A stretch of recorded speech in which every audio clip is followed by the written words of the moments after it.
Mr. President, ladies and gentlemen, Assalamu alaikum wa rahmatullahi wa barakatuh. I am very thankful to the organizers of the program for giving me an opportunity to discuss and interact with the budding students and the scholars who have an interest in understanding Islam's contribution to social sciences and humanities.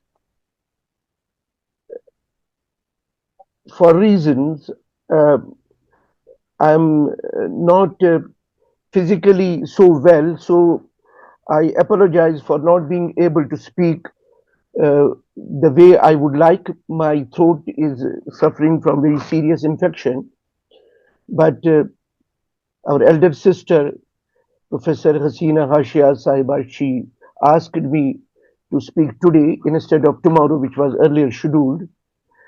I have just agreed to speak to. I'll be, inshallah, highlighting certain points, and after that, there will be some time for interactions. At the very first, I would like to acknowledge contribution of Professor Kumar Muhammad Yusuf Amin, a giant scholar at Aligarh, who has been involved in fundamental issues in knowledge acquisition project for more than a decade. And I have the fortune of working with him, learning from him. And when I was given this topic, so I had an opportunity to discuss with him, and there is a lot of input from him. And for those who are interested to understand how he wants, what is his vision for the future development of the civilization, how we can engage with the existing civilizational issues in the light of the contribution of Islam's contribution to human civilization, they can just access FICA resolutions.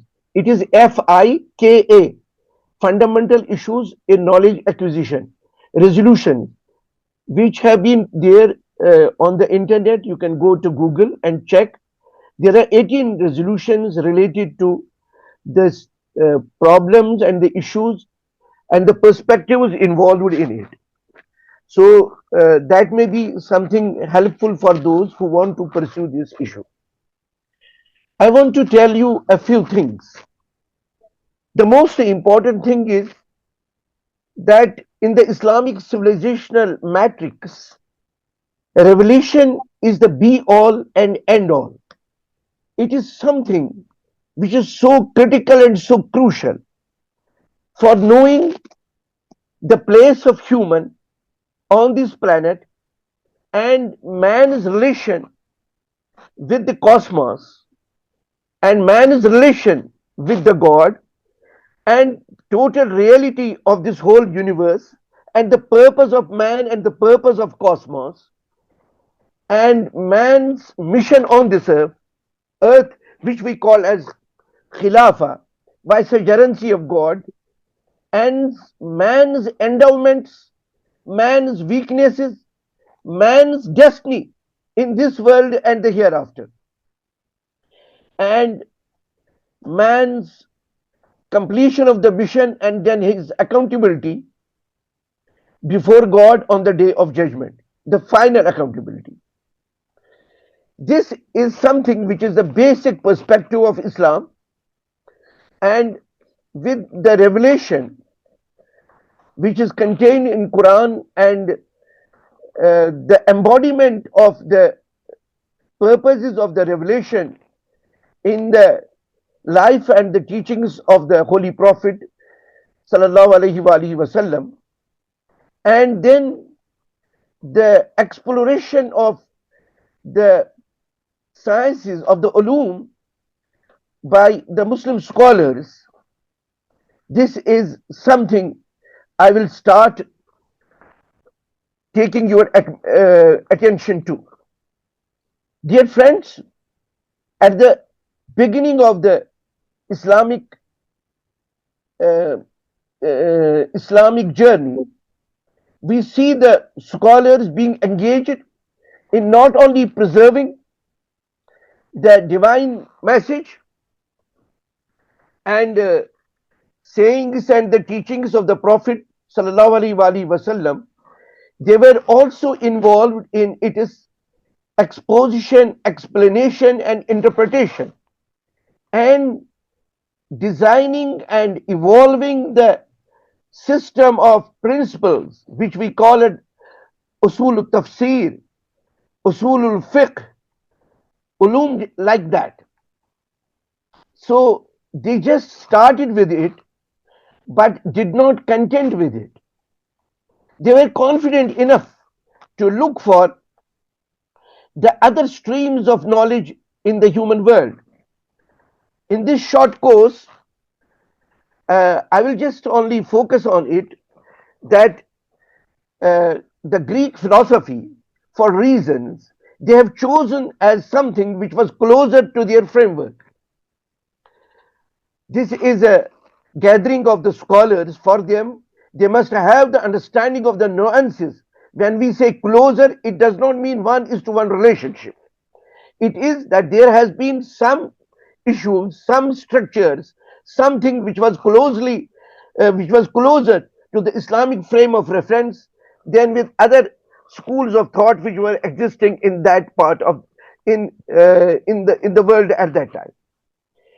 But unlike many naive people who believe in that they adopted everything which was produced by the Greeks, the Muslim scholars they made not only very important corrections but some fundamental corrections as well, and it has been there an evolving discourse. One of the most important and fundamental things in the Greek thought was, for them, the most important was prime mover.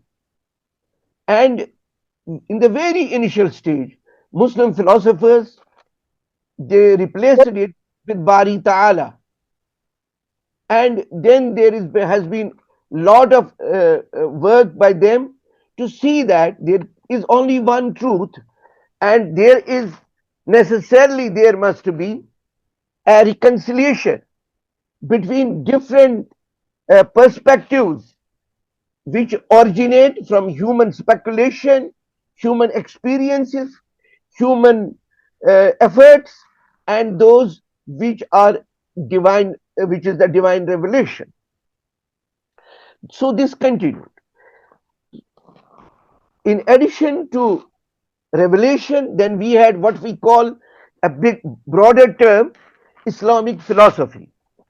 That was one of the things which was produced, and we had then very outstanding scholars who helped humans understand the human phenomena, the global phenomena, and got them in touch with it, that it influenced almost the whole civilized world later on.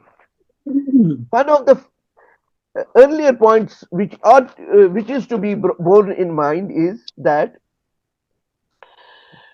these Islamic scholars they were very confident, and for them they took cognizance of everything, every thought stream, and gave it its place and could see how it can be reconciled or how it can be integrated with the basic worldview of Islam. And we all know one of the principles of Islamic worldview is that we believe in that al-hikmatu da'latul mu'min, that wisdom is the last property of a mu'min. So wherever there are elements of truth, elements of wisdom, mu'min is the first to make use of it.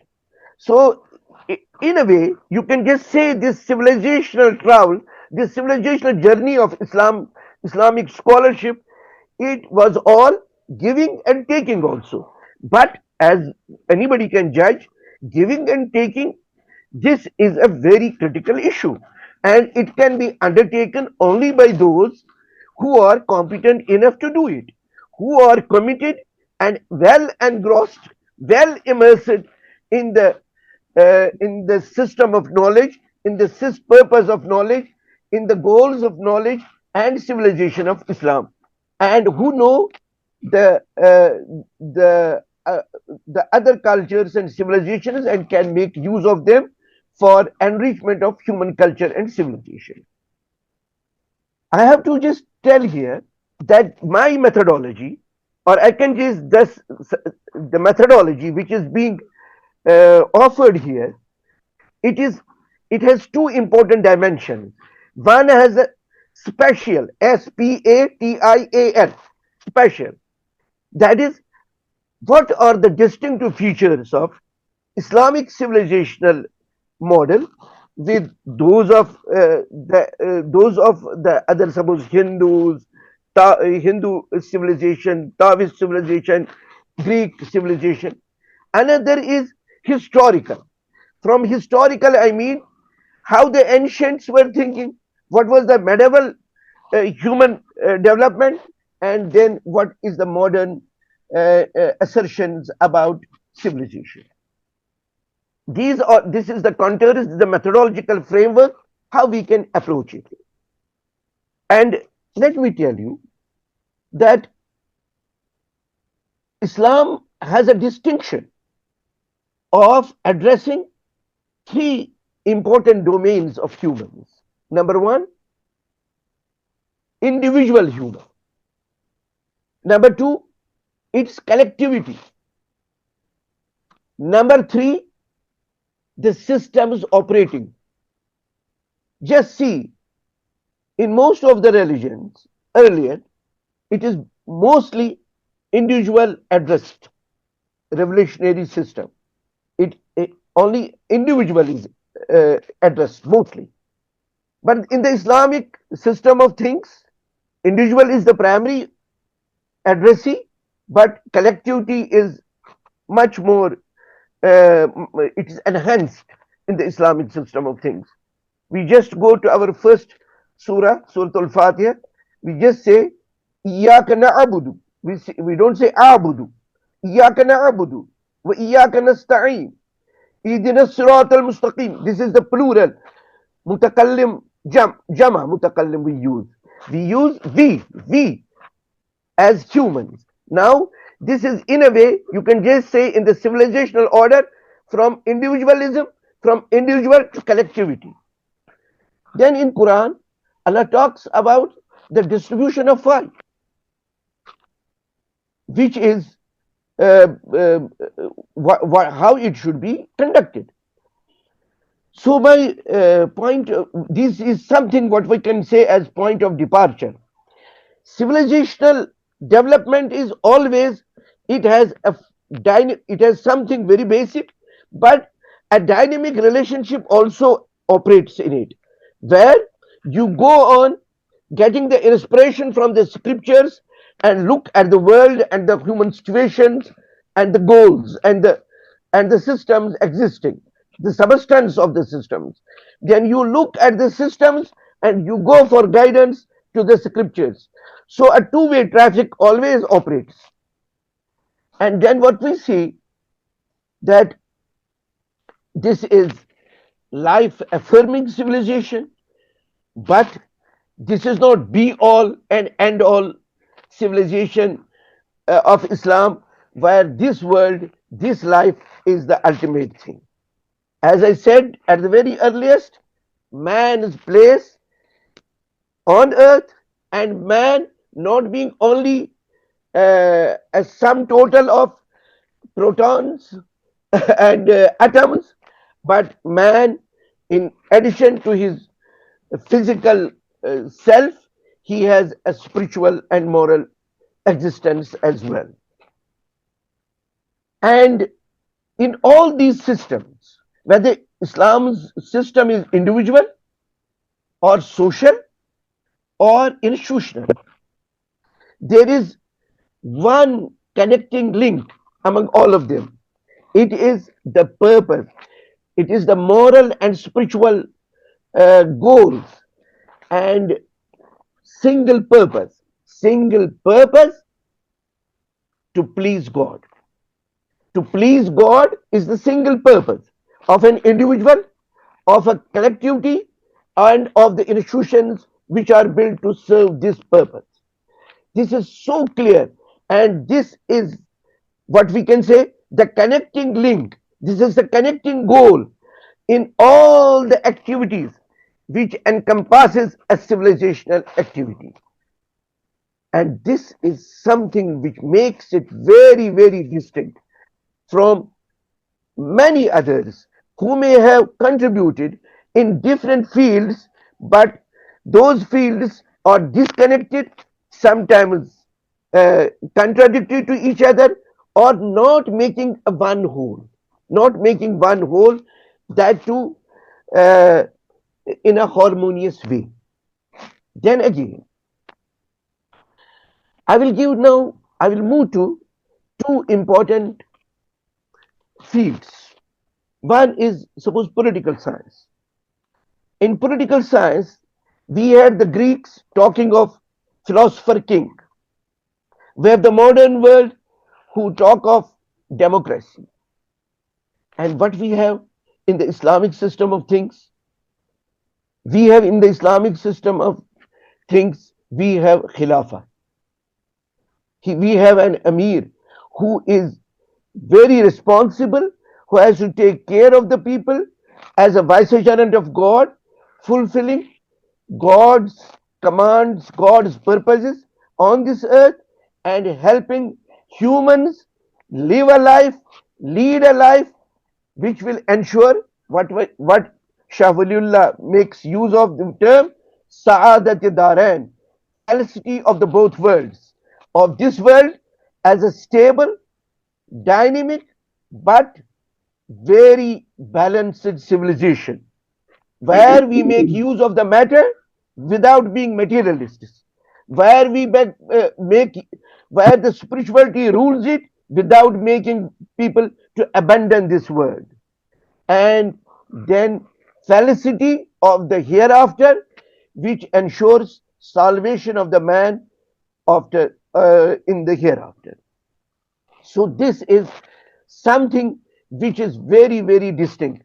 Now I was talking of this model of the political thought where uh, this Islamic concept of Khilafah buttressed with Shura, that is, while there is a leadership, that leadership is responsible to God and the humans, and it is being helped with the body, which have the common purpose, and they help in the in the consultations for conducting human affairs in the goals which are prescribed.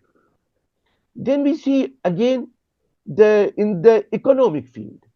Just see riba, usury.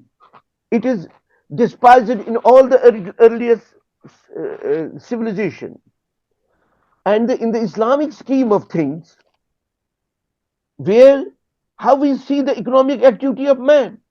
On one side, God asks us, you go and seek the fadl of Allah.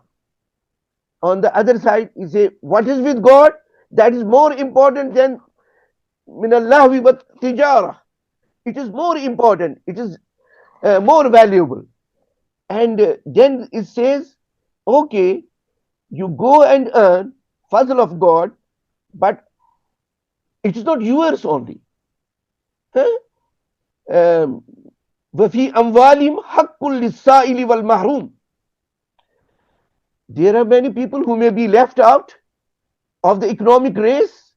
There may be they have a right over it. You are not the sole you are not the sole master of it. Yes, you own it, but there is a share of others. And then about this money, it should be in circulation, and you should not just make it as a tool of exploitation, or nor you should anybody who gets it, he should be arrogant and exploitative of others.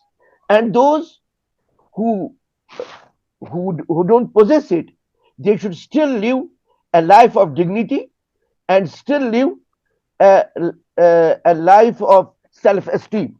They should not get demonized and stigmatized. So this is a very um, impressive balance how Islam uh, people to go and earn through proper means, but without being exploitative. And about usury, you see, Quran says those who do it, they are waging a war against God. And when people say business and engaging in usury is one and the same thing, God says no, that is satanic delusion. Those who say that this is one and the same. So this civilization is on one side, this is life affirming human economic activity there, but as a corollary of akhirah, in this world, it is motivated by spiritual and moral codes. And we just see that how it is not only some abstract idea.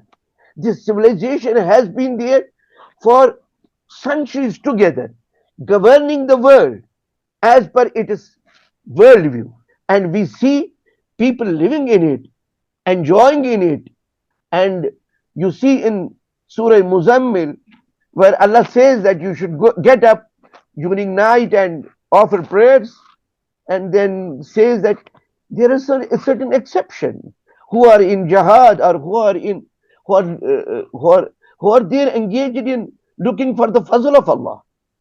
So this is where spirituality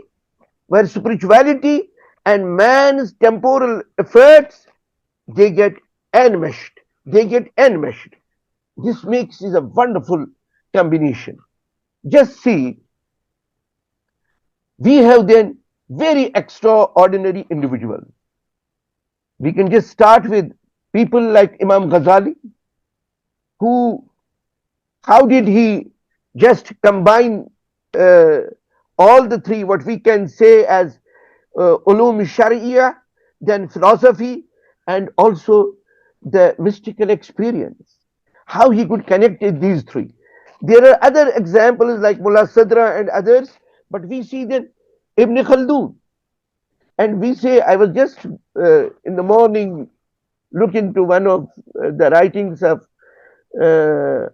Sayyid Abul Hasan Ali al Hasani al Nadawi, where he was discussing that Ibn Khaldun's concept of the human civilization, where he says that it is like a living body which has a rise, a peak, decline, and death.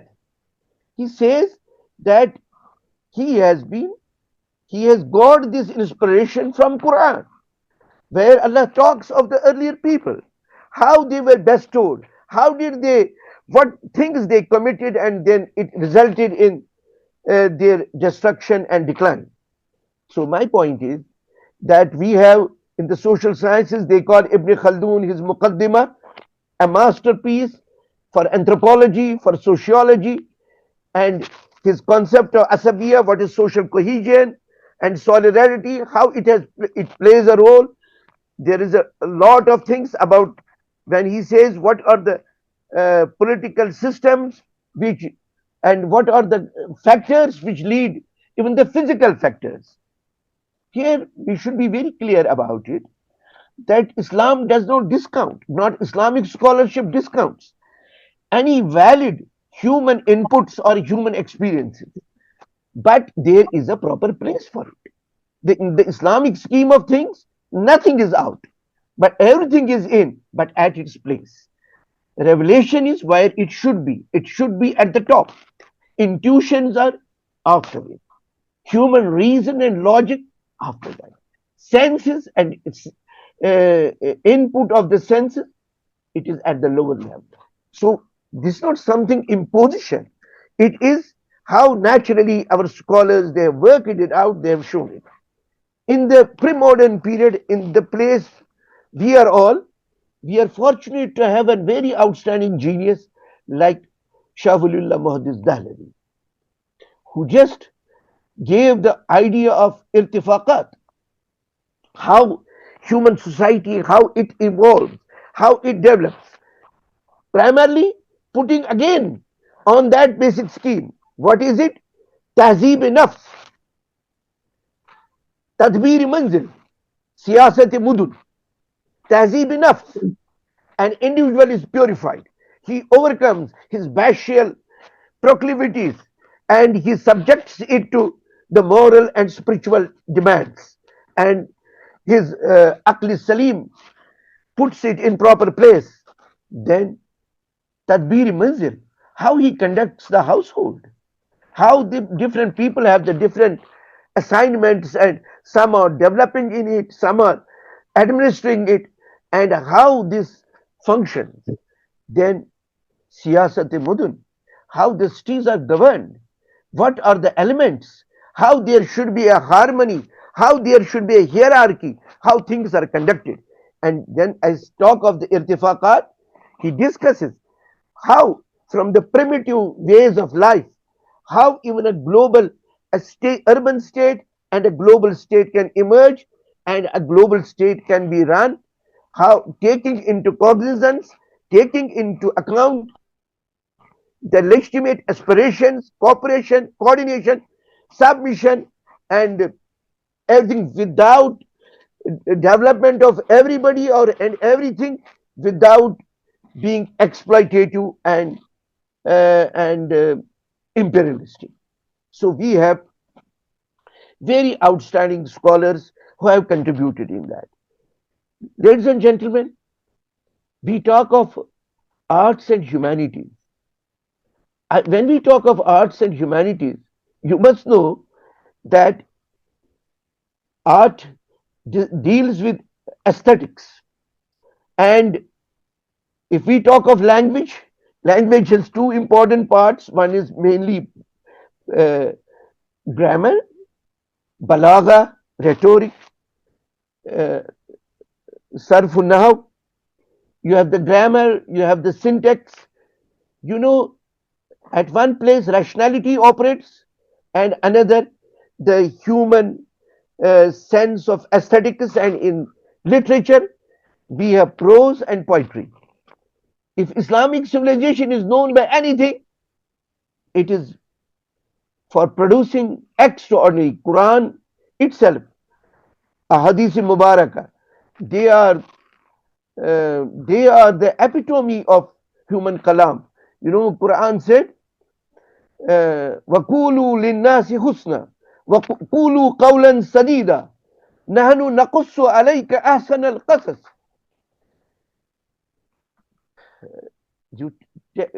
Speaking لِلنَّاسِ حُسْنًا includes your being, your politeness also includes your choosing the best words and the language. Based on truth. Kulu qawlan sadida. Nakusu ahsan al qasas. We are to relate to you one of the best stories. So we could just see its impact on the whole Islamic civilization around the globe. And if we go and look at the development of the Islamic art and Islamic architecture, calligraphy, lot of ulum related to arts, they are too mesmerizing. What I want to focus on is that if you just talk of Maulana Rumi, Hast Quran dar Zabani Pahlavi, a mystical philosophy, you talk of Hafiz, you talk of Sadi. This is something Umar Khayyam, and it continues. Here, the place, the region we live in, you see not only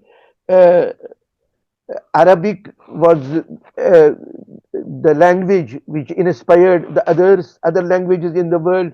We have first Pahlavi, then we had Farsi, and I was talking of Maulana Rumi and Hafiz Shirazi and Sadi Shirazi and others. Then you see in this subcontinent, Amir Khusru, Hinduvi language, Urdu was created. And from Amir Khusru, then Ghalib, Iqbal, Zoq, it was wonderful. It continues. It continues. Within 200-300 years, you can just see if you just forget everything. See the development of Urdu language. See what you cannot find in this language. What input has been there. So our sense of language, Sarojini Naidu was always very much impressed by the Muslims as such, where she could say that what more I can just say about the common people?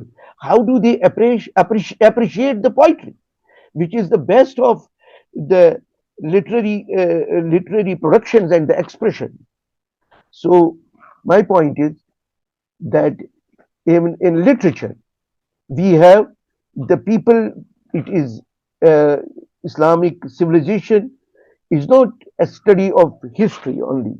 It is a living civilization where people continue to be inspired and continue to contribute to the development of the ulum which are related to human civilization, and inspired and informed not only uh, by their sacred traditions but engaging and interacting with the developments around the globe. And there is always a, a cycle going on, what we can just say of uh, being impacted by others, and this civilization and culture impacting uh, the others. And this dynamic relationship continues.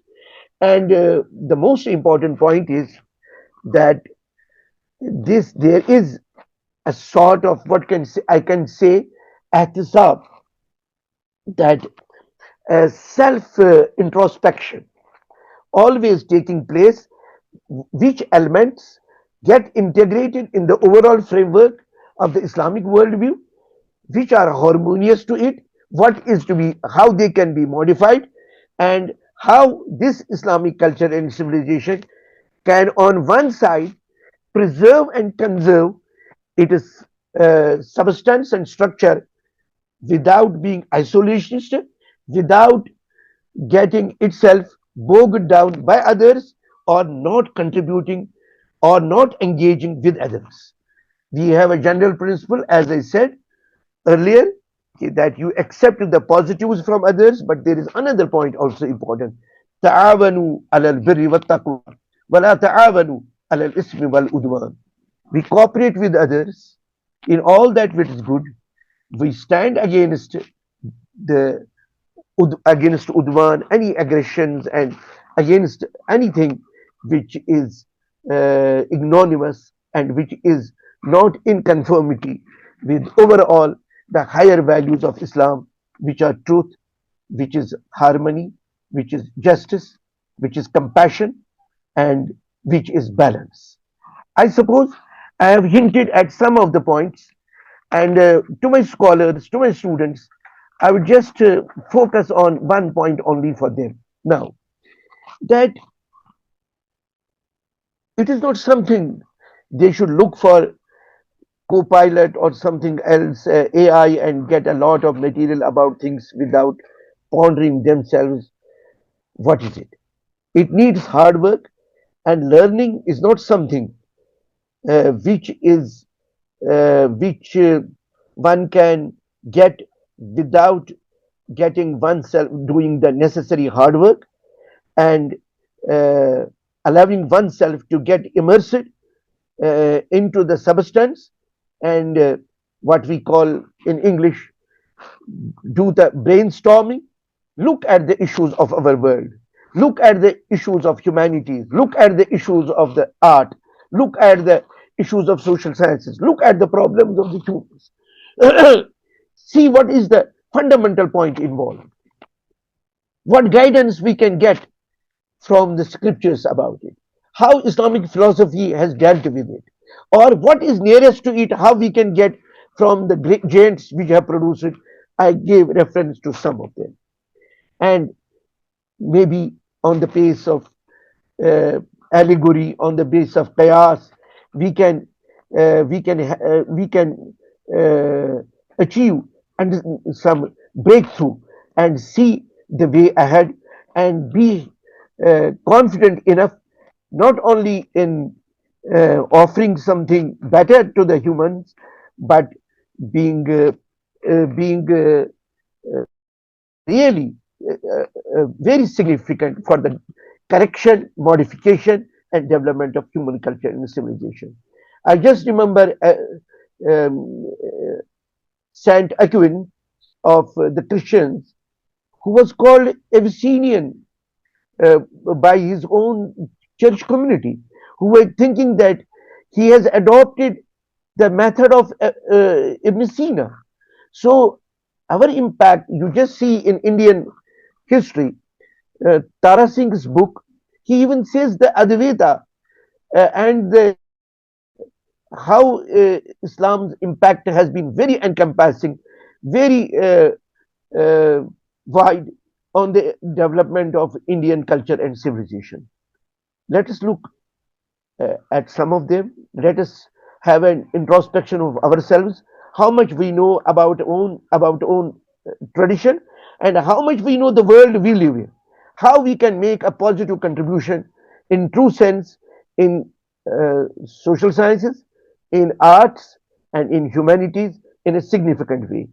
And I hope that our hard work, our sincerity, our commitment to God and to the tradition, and to make meaningful contributions, it is possible that we make use of the empirical data, our reason and rational faculty, our intuitions, and the revelations for making a real contribution to the issues we face, the humanity faces at the present time.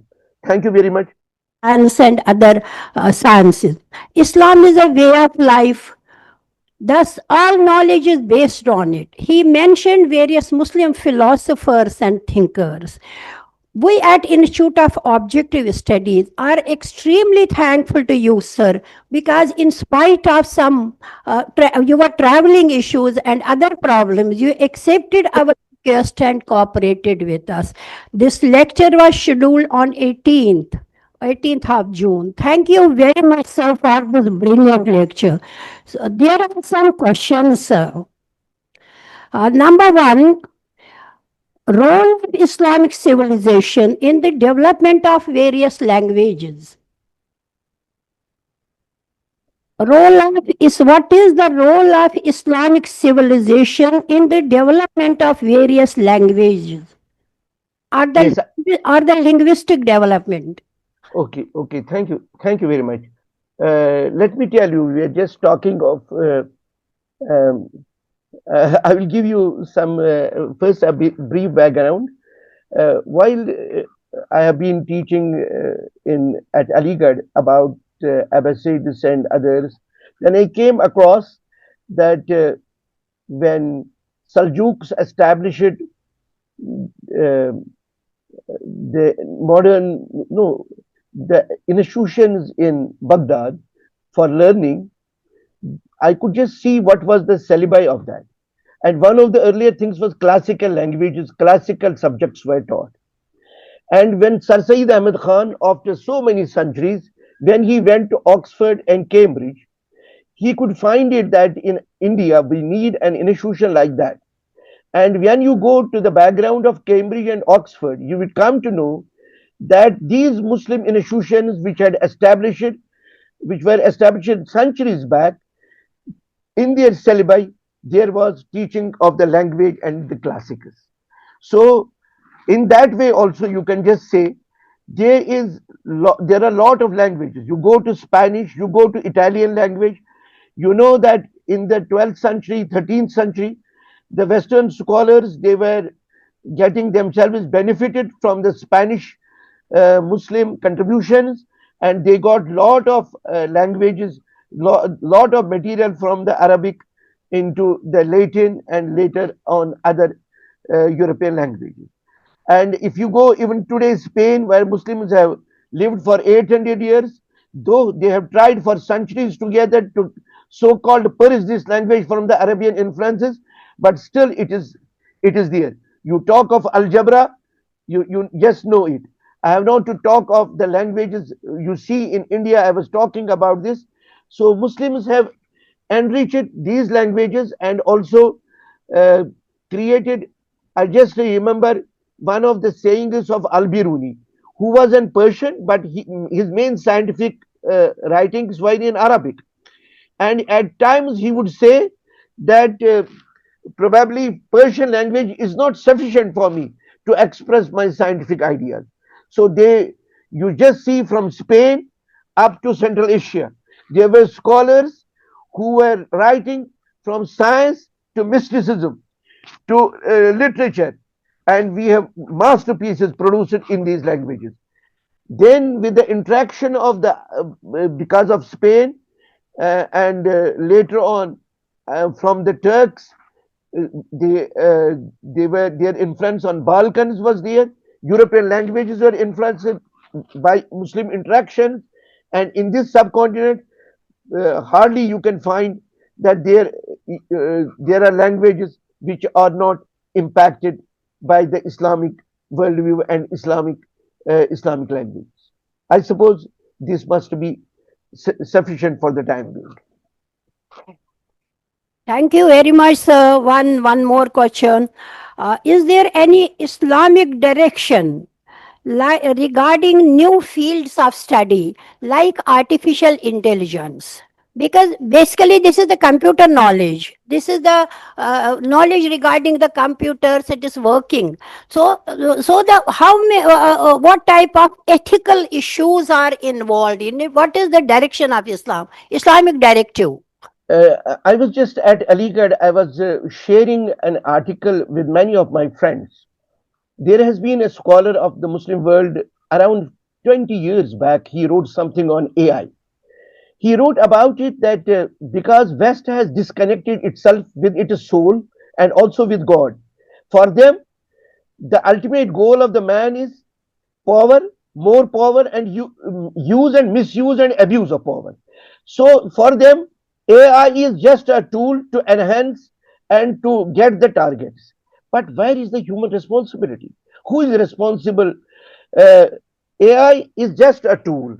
If it is a tool which is subject to control of the responsible humans, it has the positive impact for humanity. If it is to substitute humans, then it is a catastrophe. Or if it is to get rid of the human responsibility of the use of AI, then it is a catastrophe. This is something which is very fundamental at the base. Thank you, sir. Thank you very much. We are having one researcher, Dr. Idris. He wants to pose a question. Mr. Dr. Idris, you can directly pose your question to Professor Khan. Assalamu alaikum wa rahmatullah. Walaikum salam. Thank you very much for this thought-provoking lecture, sir. Sir, I would like to know from you that there is no doubt that due to revolution, Islamic social sciences they developed greatly. As you mentioned that Ibn Khaldun, in his Muqaddimah, he laid the foundational principles for sociology, historiography, and economics. But after Ibn Khaldun, we see a decline or stagnation in the development of these social sciences. Though in the modern era, there has been a revival of interest in Ibn Khaldun and Islamic social sciences, but the historical gap remains there. So, sir, what do you think were the factors responsible for this historical gap? Uh, my dear friend, for brevity, I will just focus on one point only. When you look at things, maybe though Ibn Khaldun is very outstanding, and his outstandingness is it that he could offer something what we call as philosophy of history, and we have so many people, because now it is not the only physical factors which matter, and with the emergence of the West, this is something which has impacted our lives. We too live in a world where physical factors and physical reasons they count a lot. So we find in Ibn Khaldun somebody who has focused a lot on physical factors. But in totality, it is not only the physical factors which affect a change or which is the final deliverer of humans. So maybe there is some resemblance or something the human spirit which had post Renaissance man of the Europe, he could find in Ibn Khaldun something he was looking for, that to get rid of the spiritual and the moral. Though here is a writer. I do not say that in Ibn Khaldun's writing he is not concerned about the spiritual and the moral principles, but he has dealt a lot with the physical factors. But the post Renaissance man was inclined on it to look only for the physical factors, so that he understands and uses it for manipulation. So maybe we have missed. This is maybe, that means I just believe in there are so many in between who have contributed maybe more holistically on the rise and fall of the nations, and we have missed them. They may not be missing in real history, they may be missing in our understanding of the historical trajectory. This is my understanding of it. Thank you very much, sir. Thank you. This was the last question. I once again thank you this very, very excellent lecture, and thought provoking also, because it raised the questions which are in the minds of our participants. Inshallah, we will again invite you, inshallah, for this refresher for this 5 days summer course, inshallah. Thank you very much. Thanks a lot. Jazakumullah khaira. Highly thankful to all of you for giving patient hearing to whatever I said. I don't know whether my voice was quite audible to you and it was not very clear. And thank you all. Professor Shahid Sahab, I am thankful to you, Professor Hasina Hashia Sahiba, and to all dears who have heard me. Thank you very much. Fi amanillah.